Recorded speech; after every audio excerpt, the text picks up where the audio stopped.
everyone, this is Renee from iMore, and right now I'm going to show you everything you need to know about iOS 6 in just 6 minutes. Whether you just bought a new iPhone 5 or just updated a device, iOS 6 brings a lot to the table. For example, Siri now knows all about movies. So whether it's cast and crew, theater location and showtimes, or review and ratings, you can just ask Siri. And you can ask complicated questions too, like what movie is your favorite star in, or what G-rated movie is playing in your area, and Siri will show it to you. It'll show you the location, it'll show you all about the movie, it'll even play the trailer for you so you can see if you really want to go to it. Unfortunately, Siri can't yet buy tickets for you, but there's another new app in iOS 6 called Passbook that can.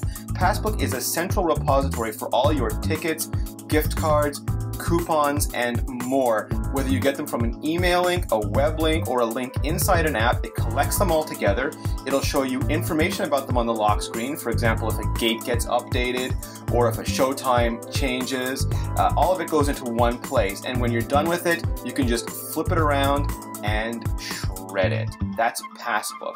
Also new in iOS 6 is Maps. Now, Maps is a bit of a mixed bag. It's brand new and not all the information is great yet. It also does not include transit directions. Apple is pushing you over into third-party apps for that, and that's fine if you have a great third-party transit app in your area. You'll just look for your route. Once you find it, you'll press a button and you'll seamlessly go right into that app and you'll get your route. But if you don't have a good transit app in your area, or if the information is just not accurate for you, you might have some problems. Also included in iOS 6 Maps is Flyover. Now, I don't really consider this a mapping technology. Unless you're Superman, it's more of a tech demo or a simulator. But it's rather fantastic. I've spent hours flying over London and Paris and San Francisco and Montreal and just enjoying the sights. But again, it's not really mapping. What's much better is the new free turn-by-turn navigation. In my test, it's actually been more reliable than some third-party map navigation apps. You just tell Siri you want to go home, or you just put in a route, and it'll take you there. And the animations are beautiful, the transitions are excellent. It has maps, even if you exit the app, it'll show you banners from the lock screen. It'll keep telling you directions. Again, the data will vary by location, but overall it's good.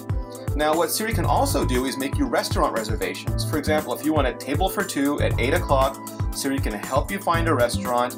It'll tie into Yelp so you can find pictures of the restaurant, you can read reviews, and once you decide you really like the restaurant, that you want to make that reservation, you can tap a button and Siri will send you into the Open Table application so you can finish your reservation. I've tried it many times. It's worked great each and every one of those times. Siri also now knows all about sports, so you can ask about team rosters and scores and game schedules and results.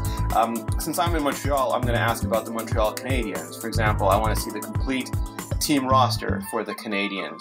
Or I want to see who won the Stanley Cup final last year. Or I want to see all about Alex Ovechkin. It'll bring you all that information and more. It's great for sports enthusiasts. It's great for bar bets. It's just a nice extra addition to Siri's repertoire.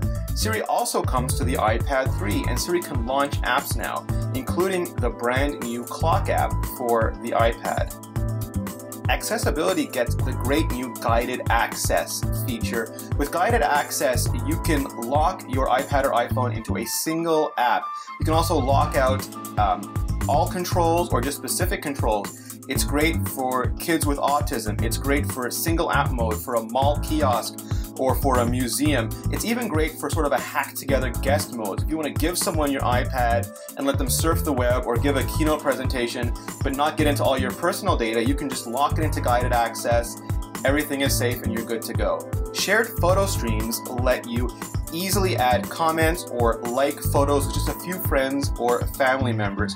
If you want more than that, the share sheet also now has Facebook integration. You can create a status update, you can share photos, you can choose what group of people you want to share them with. You also have pull to refresh in Mail now, VIP and flagged inboxes, and a nice new feature for the phone app is, for example, if you're too busy to answer, you can just swipe up and automatically send a text message telling them that you're busy or you'll get back to them. If you don't want to send a text message, you also have the ability to swipe up and set a reminder. You can set a reminder for 1 hour from now, or when you leave, or when you get home, or when you get to work. And if you really do not want to be disturbed, there's a whole mode just for that. You can have it time-based so that at night when you're sleeping you're not disturbed, or you can set it up anytime you want to just work and stop notifications from being interruptions. There's also a brand new set of privacy features, so on a per-app basis, you can prevent access to calendars, photos, contacts, and more. Overall, iOS 6 is not as audacious as iOS 2 or iOS 5, but it will help Apple set the foundations for the future of their platform. To find out a lot more, see our complete review at www.imore.com/iOS-6-review.